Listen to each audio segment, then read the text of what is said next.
Assalamualaikum warahmatullahi wabarakatuh.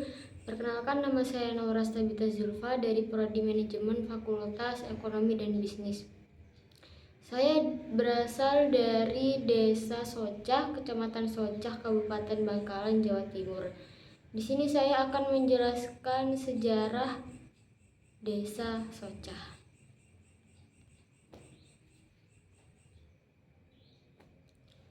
Adipodai, putra kedua dari Panembahan bergelar Aryo Pulangjiwa.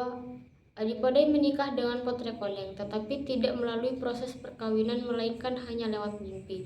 Mempunyai dua putra yang bernama Joko Tole dan Joko Wedi. Putra yang pertama, Joko Tole, diambil oleh seorang pandai besi yang bernama Empu Keleng, Desa Pekandangan, dalam keadaan sedang disusun oleh seekor kerbau putih. Sedangkan putra kedua, Joko Wedi, ditemukan di Pademau juga oleh seorang.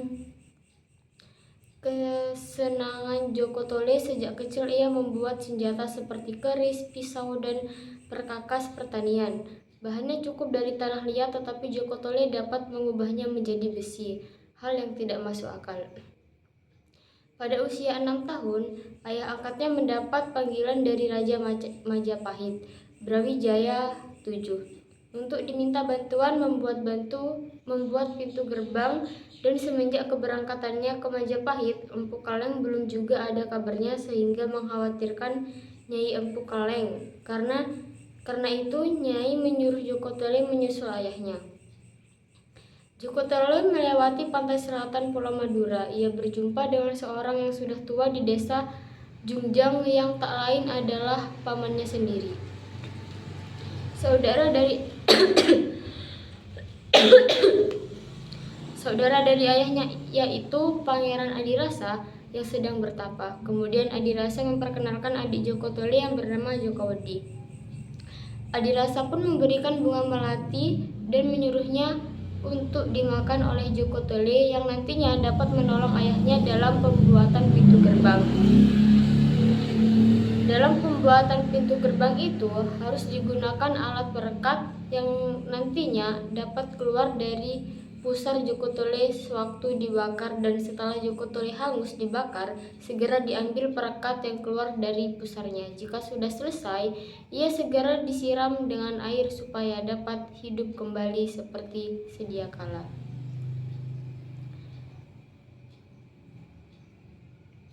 Joko Tole diberi petunjuk bagaimana cara untuk memanggil pamannya, Adirasa.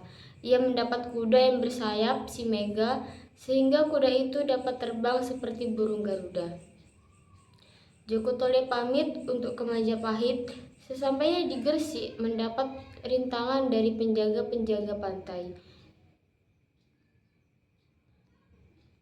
Ia mendapat perintah untuk mencegat dan membawa dua saudara itu ke istana, dan dua saudara itu diterima oleh raja, diadakan ramah tamah, dan diutarakan niatnya raja. Karena itu, dengan ikhlas Joko Tole meninggalkan adiknya dan melanjutkan perjalanannya menuju Majapahit. Joko Tole mendapatkan izin ayahnya untuk menemui Raja Majapahit. Ia lalu ditunjuk sebagai pembantu empu-empu. Pada saat itu, bekerja dengan empu-empu, Joko Tole meminta supaya dirinya dibakar sampai menjadi orang. Jika ada cairan yang keluar dari pusarnya, segera diambil. Akhirnya, empu-empu mengabulkan permintaan Joko Tole. Setelah bahan pelekan diambil dari pusar Joko Tole, ia lalu disiram dengan air supaya hidup kembali. Selanjutnya, yang menjadi persoalan ialah pintu gerbang tidak dapat didirikan oleh empu-empu. Dengan Joko Tole, pintu gerbang itu segera dapat ditegakkan, sehingga raja, patih, menteri-menteri, dan empu-empu terkejut. Raja Majapahit berkenan menghadiahkan putri mahkotanya yang bernama Dewi Mas Kumambang, tetapi dengan hasutan putihnya. Maka keputusan untuk dijodohkan dibatalkan, diganti dengan Dewi Ratnadi yang waktu itu buta menderita penyakit cacat. Sebagai seorang kesatria, Joko Tole menerima keputusan raja. Joko Tole mendapat celaan dari orang-orang yang membencinya. Setelah pernikahan usai, Joko Tole bersama istrinya meminta izin kepada raja untuk pulang ke Madura. Kemudian raja memberikan izin. Keduanya pergi diiringi oleh para prajurit dan para pembantu wanita dari Dewi Ratnadi. Joko Tole menunjukkan kesayangannya dan kesetiaannya baginya. Dia selalu mencarikan buah-buahan untuk istrinya. Sesampainya di Madura, tepatnya di daerah Socah, istrinya meminta izin untuk mandi karena di tempat itu tidak ada air. Maka seketika Joko Tole mengambil tongkat Dewi Ratnadi yang kemudian ditancapkan ke dalam tanah, dan setelah dicabut tongkat tersebut maka langsunglah keluar air dan menyemprotkan ke wajah mengenai mata Dewi Ratnadi.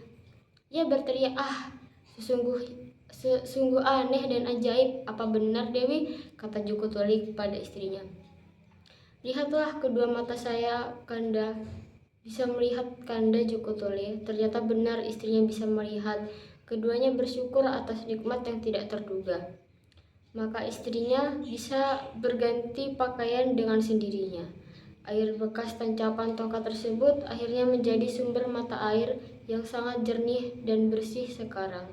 Disebut Soca artinya mata, karena tempat tersebut dinamakan Soca. Setelah kejadian tersebut, Joko Tole dan istrinya melanjutkan perjalanan kembali ke Sumeneb. Joko Tole disambut dengan riang gembira dengan membawa seorang istri bernama Dewi Ratnadi yang cantik. Sekarang, sumber mata air bekas tancapan tongkat Dewi Ratnadi yang berbentuk sumber tersebut masih sering dimanfaatkan oleh warga sekitar untuk diambil airnya.